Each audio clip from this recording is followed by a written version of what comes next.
Israel's most prominent right-wing leader says the era of a Palestinian state is over. I'll ask the controversial Education Minister Naftali Bennett how he plans to end the conflict in the Middle East.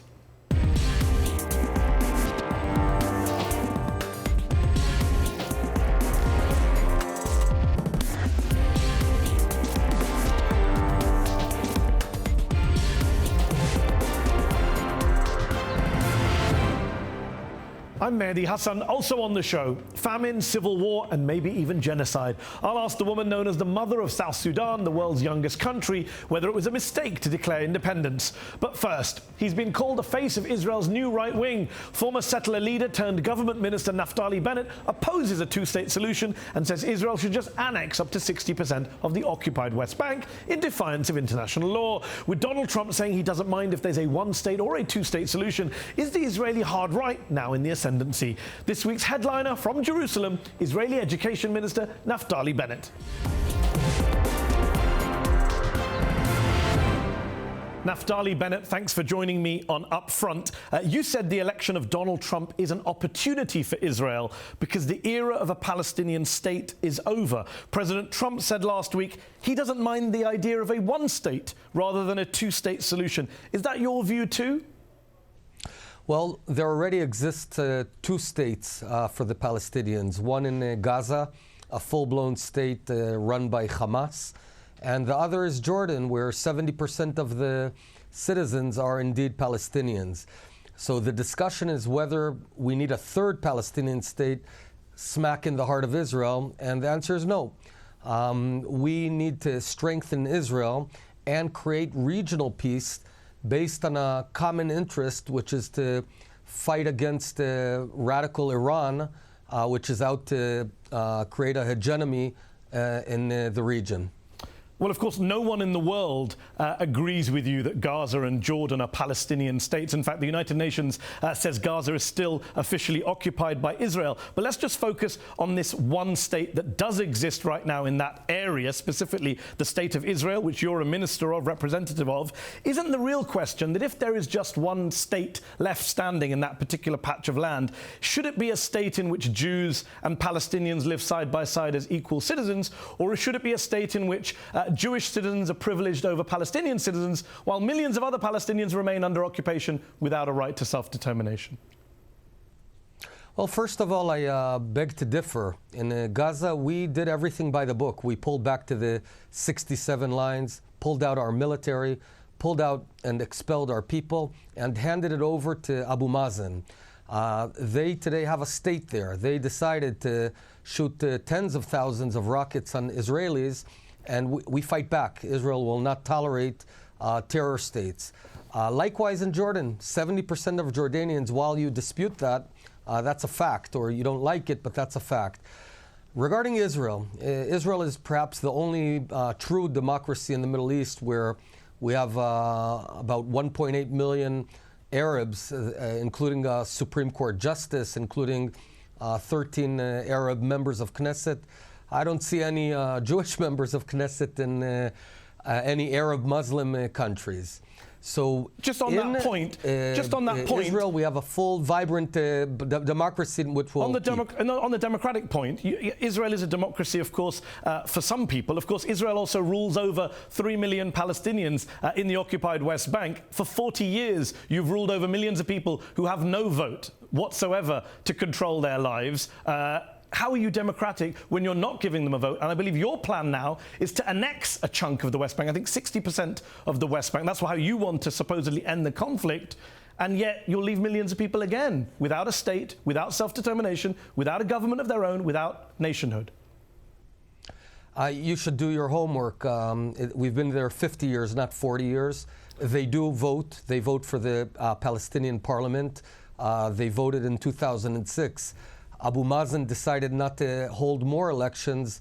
You should probably ask him about democracy and how democracy should be. But they have their own flag, their own anthem. Yes, it's less than a state because we're not about to commit suicide, but they do have self-determination. Not everyone in the world who wants a state gets one. The Kurds, for example, don't have a state. They want one. The Basques want a state. They don't have one. The Palestinians have two states. They will not get a third one in the heart of our country.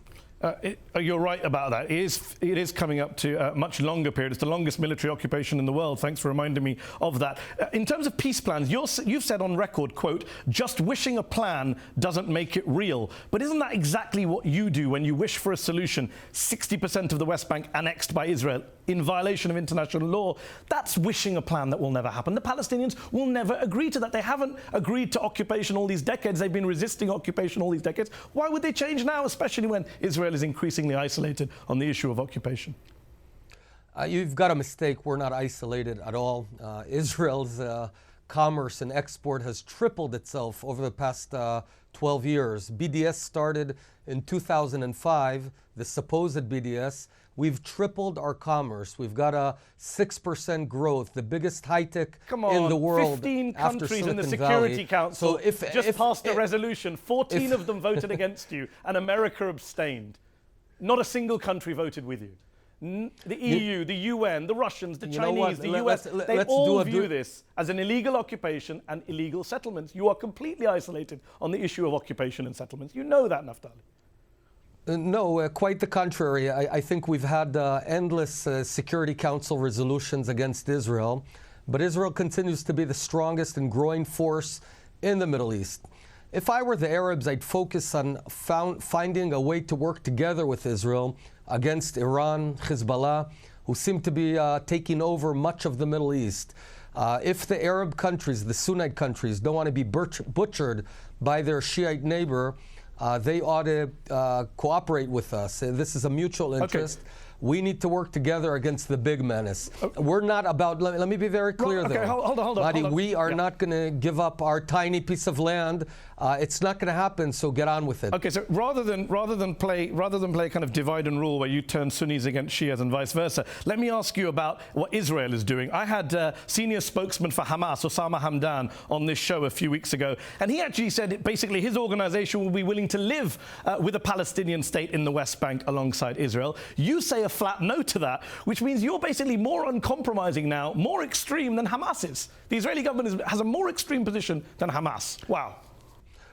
Well, Hamas has proven what happens when we give even a centimeter of land to Arabs. They shoot missiles at us. We left Gaza. We handed it over to Abu Mazen. You didn't leave Gaza. Hamas took over. You control the airspace. You control the territorial waters. You control the borders. You control the population register. Is that what you call leaving? Absolutely not. Again, you need to do your homework. We left. The moment they started shooting rockets at us, do you not control the airspace? Yes, we defend ourselves. Do you not control the airspace and territorial waters? Do you not? Is that incorrect?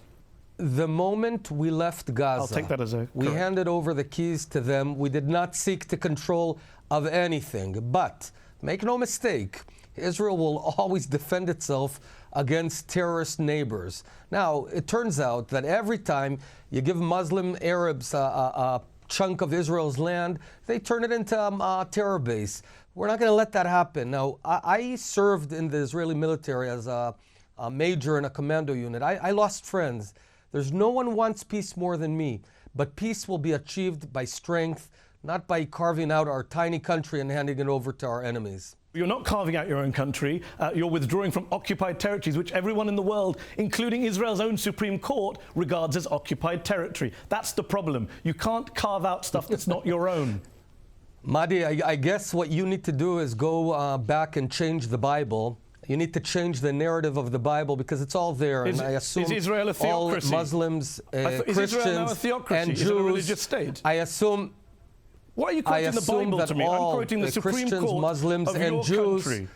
Hold on, the Supreme Court of your country. Let me finish. Let me just put the quote of the Supreme Court to you and then you respond. You're finding... The Judea and Samaria areas are held by the state of Israel in belligerent occupation. That is the view of the Supreme Court of your country. Are you saying the Bible trumps your Supreme Court? Is Israel now a theocracy? Let me finish. Billions of Muslims and Christians believe in the Bible. I assume including yourself, I don't know.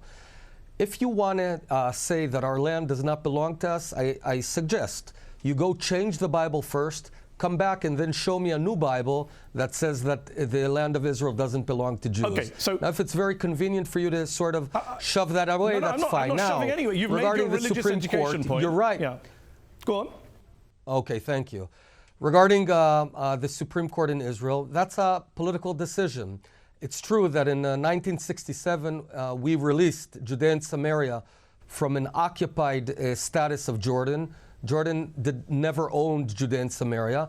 And Mahdi, I don't know if you know, but there never was a Palestinian state. So you can't occupy something that never was a state. With respect, it was held. I'm quoting by the Supreme Court British, of your country. And today. And it's not a political decision. And what the Supreme Court of our country is saying... A Supreme Court gives a decision. It's not a political decision. It's a judicial decision, unless they're so-called judges in your view, as Donald Trump views judges. Maybe that's how you view judges. The Supreme Court is waiting for the government of Israel to decide what is the future. And today, the areas are disputed areas. I understand that the Palestinians want a third Palestinian state in the heart of our country. We need to make a decision, and my decision is very clear. That land is ours, and no one can occupy his own home. The land of Israel has always been Jewish for thousands of years, will always be Jewish. We will enjoy and host within our country millions of Arabs, 1.8 million Arabs that enjoy full citizenship. But it is a Jewish and democratic country. I want to point out, though, Mahdi, one more point. Okay, very briefly. Hold on. Very briefly. Hold on. One more point. There's apartheid, and very severe apartheid, going on in Lebanon and Syria for 50 years, actually for 68 years.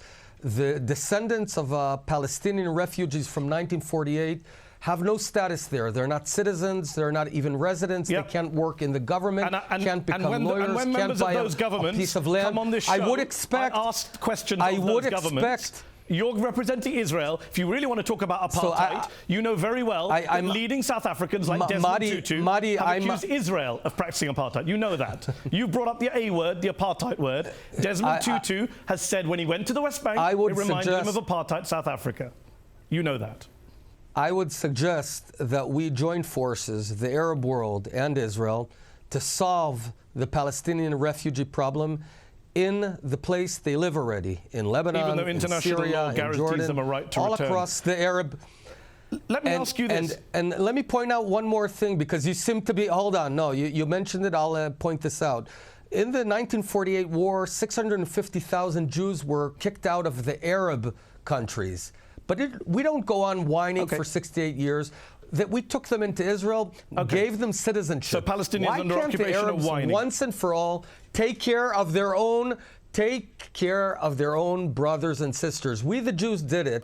And we're not looking back 68 years. We solved the problem. But I would challenge the Arab rulers. Naftali, why don't you take care of the problem? Okay, that's a good point. You make that point to them. Let me ask you about the actual Palestinians who are living under occupation according to international law and the Israeli Supreme Court. Many would say that you're not a fan of the Palestinians, you're driven by animus towards them. They would point to a quote you made in 2010 to a Palestinian member of the Israeli parliament. You said, when you were still climbing trees, we had a Jewish state here. Isn't that racism, pure and simple, to compare Palestinians to monkeys in trees? No one is comparing anything. I just do want to be clear that this has been our land for roughly 3,800 years before Islam came to the world. I think that we can achieve peace. But were Palestinians climbing trees 3,800 years ago? We respect you, and we respect the Muslim world. We expect, and we don't suggest to divide Mecca or divide Amman, and you should not expect that we divide Jerusalem. It's just not going to happen. Were Palestinians climbing trees 3,800 years ago, just to clarify your remark?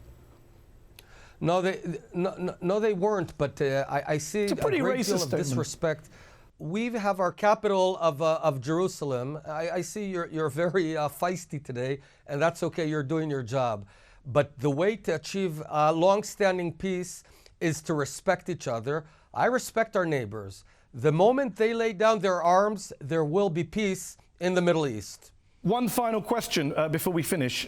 Do you ever put yourself in the position of a Palestinian? You say you respect Palestinians, suffering on the ground in the West Bank today. Because Ehud Barak, former Israeli Prime Minister, once famously said that if he'd been born a Palestinian, he would have joined a Palestinian militant group. Surely you can get that. Surely if you'd been born a Palestinian and seen your land, your home, your parents, grandparents' home, lived there for decades, being taken away from you against your will to build a settlement, surely you'd be angry about that. Surely you'd see that as an injustice. Do you ever put yourself in their position and see that point of view? Beyond the endless bunch of lies that you've just stated, I would just say that most of the Arab Muslim world can only envy the status of the Palestinians and the Israeli Arabs.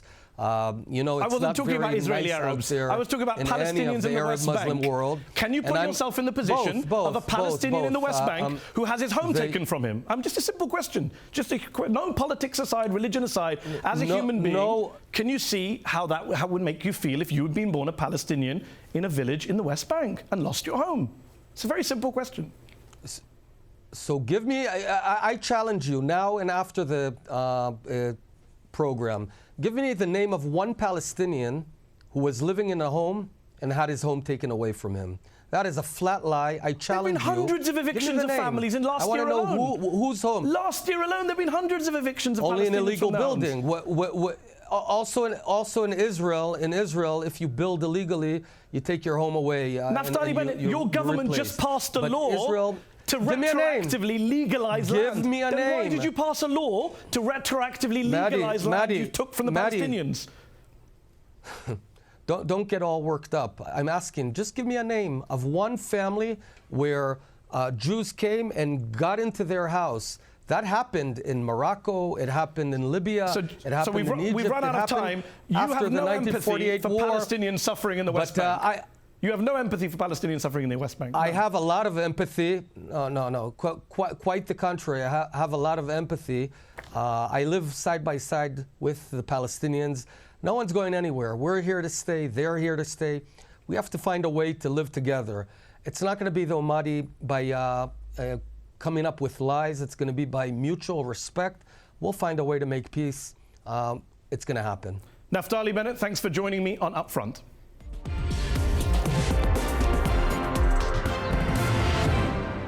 Civil war, famine, and warnings of genocide. What's gone wrong in the world's youngest country, South Sudan?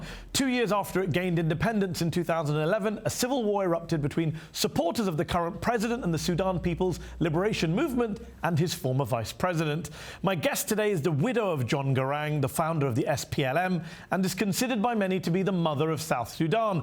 Rebecca Mama Garang fought in the Second Sudanese Civil War and went on to serve in President Salva Kiir's cabinet, but has since become one of his leading critics. She joins me now. Rebecca Garang, thanks for being here on UpFront. Earlier this week, the UN declared a famine in 2 counties of South Sudan, affecting more than 100,000 people. They warned that a further 1 million people in your country are on the brink of famine, and they call this humanitarian catastrophe man-made. Who, in your view, is to blame for it? Of course, is the leader, President Salva Kiir, because it's a man-made famine. So anything being done good in the country or bad is always going to the president. So everything, I think, is with our President Salva Kiir Mayardit. He did not, or all of us, as the leaders of South Sudan, we did not lead our people properly. Even salaries of his officials are not being paid. Those who are in the embassies are not being paid because there's no money. And the UN was saying that the estimate was 100,000. It is very little. The estimate is higher than that because there are those who are in the neighboring countries, in Uganda, in Kenya and Ethiopia. So you have a country where famine is looming for the entire country, millions of people potentially affected. And then you also have a country where the people are not just at risk of starvation. The UN Special Advisor on the Prevention of Genocide has warned that it's also a place where there is a potential for genocide. And you've agreed with the UN. You've said that, quote, a genocide is looming. You've said that 64 tribes in your country are at each other's throats. Yes. But who are the perpetrators of this genocide, and who will the victims of this genocide be if, God forbid, it happens? You know, our leaders are using the name of their tribes in order for them to cling to power. So President Salva, because he's from Dinka, he's using the name of Dinka. And his vice president, former vice president, Dr. Riek Machar, is a Nuer. So everything is attributed to Nuer. When they started, the crisis started in 2013. It was the elements in the government of Salva Kiir who are Dinka who killed Nuer. And then now, when the crisis of July 7th started, it is not only the Dinka Nuer, it has engulfed the whole South Sudan. So what is the solution to this violence? The ceasefire that was signed in August 2015 between President Salva Kiir and his former Vice President Riek Machar, it hasn't really held, has it? No. Even though there's 11,000, I believe, UN troops on the ground in South Sudan. So what do you do? Do you have a new peace process? Do you try recycling a ceasefire? Are you calling for some kind of foreign military intervention? We are calling for a dialogue where the whole people of South Sudan are brought on the table so that they discuss the issues concerning them, because their government is not doing anything. President Salva called for dialogue. He appointed himself to be the patron of the dialogue when he is a party to the problem. Are you calling for him to stand down, President Kiir? Yes. He has to, because if Dr. Riek is not in the equation. You served as advisor to the president on gender and human rights from 2011 to 2014, or end of 2013. And yet during that period, before the civil war had even broken out, Human Rights Watch reported that government forces were responsible for extrajudicial killings and torture. Some might say, what kind of human rights advisor were you that you couldn't prevent those human rights abuses happening on your watch? I'm an advisor. I'm supposed to talk on the ears of the president for what I have seen. And I did my role. For 3 years, he didn't listen to you? Is that what you're saying? Nothing. Even appointment is very difficult to get appointment to our president. It's very hard for me to get an appointment. It can go even sometimes to 6 months. Did you at least condemn the human rights abuses by armed forces in your country while you were in government? And I didn't go out publicly, but I talked with the president. And in 2013, I publicly talked about it. I said that the government is killing one tribe. Why? Human rights abuses haven't just happened under President Kiir, though, have they? When your late husband was leader of the Sudan People's Liberation Army, he himself was accused of quite egregious human rights abuses, including the recruitment of child soldiers to fight for him. You were at his side at that time. Did that not bother you? This was a liberation struggle. We were at war. And you know, the war is, the country, South Sudan is very vast. It's a big country. Dr. John tried to command the army. Some small things can happen under his watch, but when he hears about it, he has to do something about it. Human Rights Watch wrote in 1993, prisoners, several thousand refugee children were spirited away from a camp in northern Kenya, almost certainly to serve on Garang's front line. Several thousand refugee children. That's a massive crime against humanity. It was not correct. That's what Human Rights Watch were reporting in 1993. Human Rights was talking about that, but it was not correct, because I'm there and a mother, and I have my children. So there were no child soldiers fighting in your cause? There are children who went because sometimes they don't go to school. And then when you leave them redundant, they follow the... So better to give them a gun? They follow the army. So better to give them a gun and put them in your armed forces? They were not giving guns, but they were following the army. They were not given guns, but they were child soldiers? They were following the army themselves, because they could not, because there is no school where they were going. Just to be clear, as part of your liberation struggle, did you and your husband recruit child soldiers to fight? No, we didn't. So Human Rights Watch is wrong, and other human rights groups? Yes, the children came with their parents, and some of them just follow the army, because sometimes when they go with the army, they can find better services of food and things like that. Because we're in the bush, some of the children even leave their parents and they follow the army. So there was no official recruitment which was being done. Okay, well, Human Rights Watch says you forcibly recruited child soldiers. Interestingly, your late husband, John Garang, wanted a new Sudan, but he didn't want an independent South Sudan, as you did. But when you see what's happened in South Sudan since independence in 2011, do you have any regrets? Do you think maybe in hindsight he was right and you were wrong? In the situation where we are in, we listen, as politicians, we listen to the voice of our people. So now what happened is that, according to the agreement, South Sudan succeeded because they think that under a united Sudan, there was no justice. So they wanted to be alone. No, I understand why you did it, and I understand it had massive popular support. I think 98% of the people voted for it in a referendum. All I'm saying is, in hindsight, 6 years later, you've had civil war, you've had famine, you may, God forbid, have genocide. Do you stop and think, you know what, this whole South Sudanese project, independence movement, was a mistake? No, it happened. It happened to a new country. This is not unique. Not every new country goes through civil war, famine, and genocide. It's not unique in the situation of South Sudan. There's not many countries. It's not unique. And what happened is that this is why we wanted to correct this situation. We wanted to correct this situation of what we are doing as the leaders to our own people.